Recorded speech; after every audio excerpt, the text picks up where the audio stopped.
Hello students. मैं आशा करती हूँ आप सभी लोग बहुत अच्छे होंगे और अच्छे से अपनी पढ़ाई भी कर रहे होंगे। टीचर मनीषा यूट्यूब चैनल पर आप सभी स्टूडेंट्स का बहुत बहुत स्वागत है। स्टूडेंट्स, आज की क्लास में मैं आपको पढ़ाने वाली हूँ क्लास 7th की हिस्ट्री की बुक, जिसमें पहला चैप्टर। तो इससे पहले वाली क्लास में मैंने आपको क्लास 6th की पूरी एनसीईआरटी की बुक कवर करा दी है। स्टूडेंट्स, आप इसी चैनल पर चेक कर सकते हैं और वहाँ से सीख सकते हैं।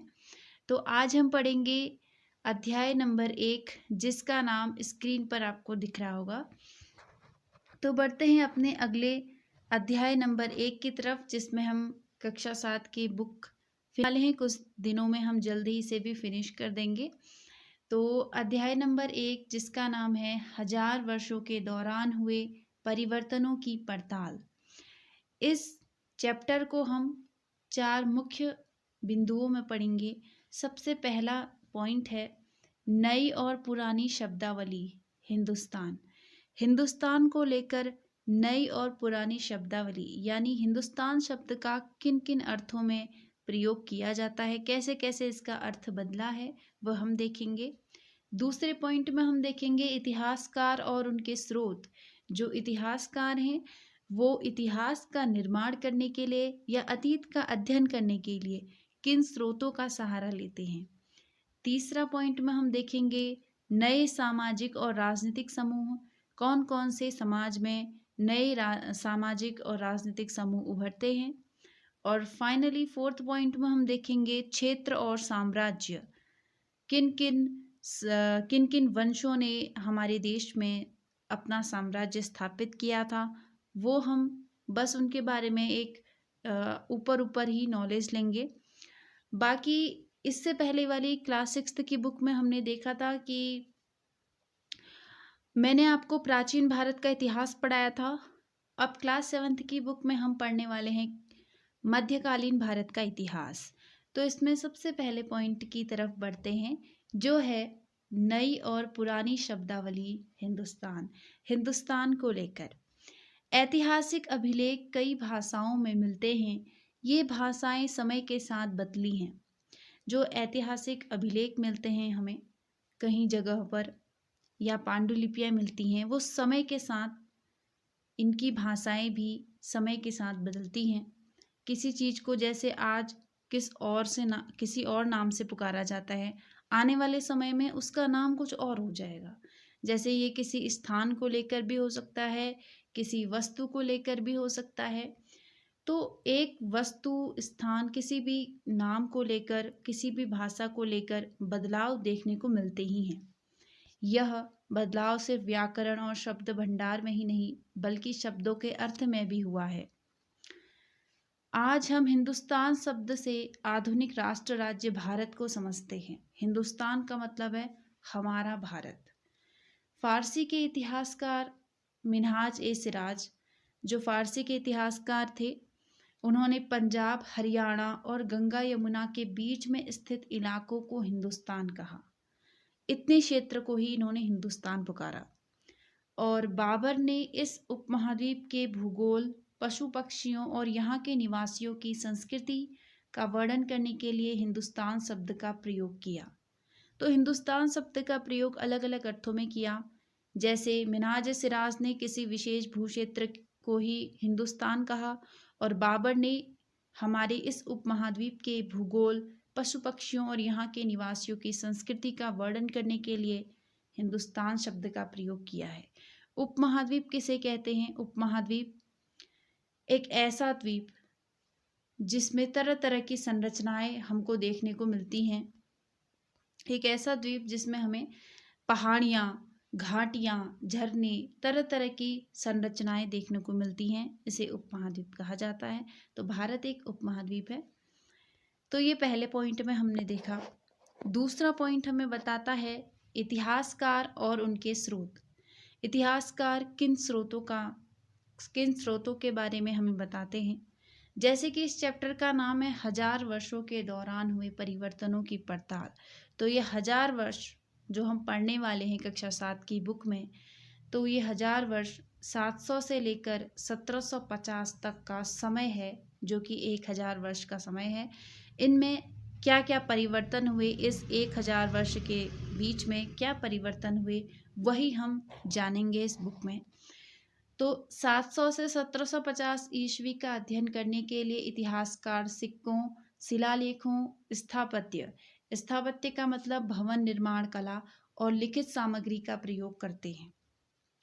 सिक्के मिलते हैं इतिहासकारों को, शिलालेख, चट्टानों पर लिखे हुए लेख जिन्हें अभिलेख भी कहते हैं।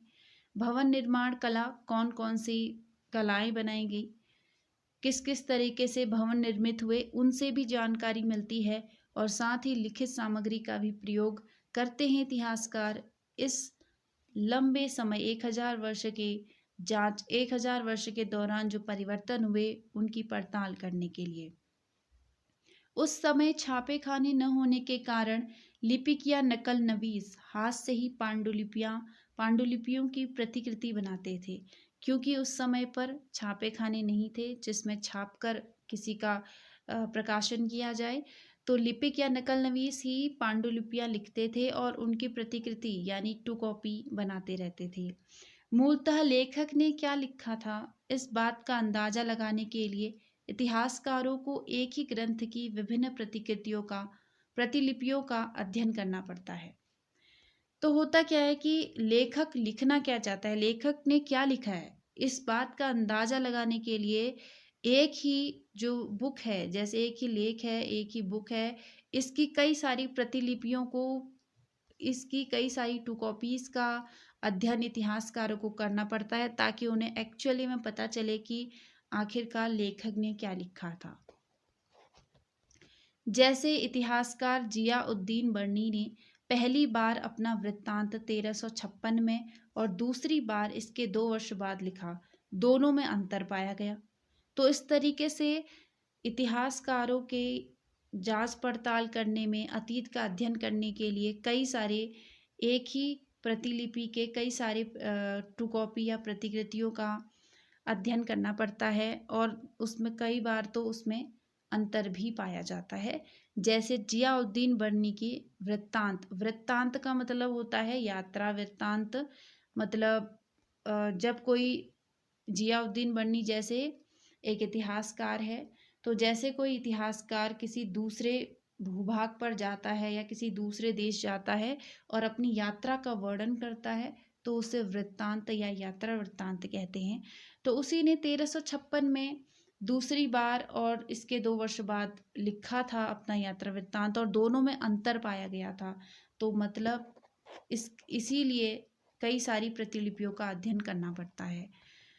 थर्ड पॉइंट हमें बताता है नए सामाजिक और राजनीतिक समूह, कौन कौन से राजनीतिक समूह उभरे। 700 से 1750 ईस्वी के बीच के काल में अलग अलग समय पर नई प्रौद्योगिकी के दर्शन होते हैं। प्रौद्योगिकी का मतलब होता है टेक्नोलॉजी। जैसे सिंचाई करने के लिए रहट पद्धति का प्रयोग होने लगा था। कताई में चरखे, इन 1000 वर्षों के बीच की बात हो रही है। तो कताई में चरखे का प्रयोग होने लगा था। युद्ध में आग्नेयास्त्रों का मतलब होता है बारूद वाले हथियार का इस्तेमाल, यह होने लगा था। इस युग में मराठा, सिख, जाट, अहोम और कायस्थ का मतलब होता है लिपिकों और मुंशियों का काम करने वाली जाति आदि समूहों ने राजनीतिक दृष्टि से महत्व हासिल करने के अवसरों का लाभ उठाया। तो कई सारी जातियां थी, इन्होंने भी राजनीतिक दृष्टि से महत्व हासिल करने के लिए कई सारे अवसरों का लाभ कैसे उठाया। जैसे कोई एक समूह है तो उस समूह में एक लीडर बनेगा और वो अपने समूह का पूरा नेतृत्व करेगा। तो इस तरीके से कई सारे जातियां उभरी और उन्होंने राजनीतिक दृष्टि से महत्व हासिल करने के लिए अवसर मिले उनको और उन्होंने इसका लाभ भी उठाया। समय के साथ लोग जातियों और उपजातियों में बंटने लगे। समाज में उन्हें पृष्ठभूमि और व्यवसाय के आधार पर ऊंचा या नीचा दर्जा दिया जाने लगा। तो समय के साथ लोग जातियों में और उपजातियों में विभाजित होने लगे थे और समाज में उन्हें उनकी पृष्ठभूमि, उनका बैकग्राउंड और उनके व्यवसाय, मतलब वो कौन सा कार्य करते हैं, इसके आधार पर ऊंचा और नीचा दर्जा दिया जाने लगा, जैसे ब्राह्मण, क्षत्रिय, वैश्य, शूद्र।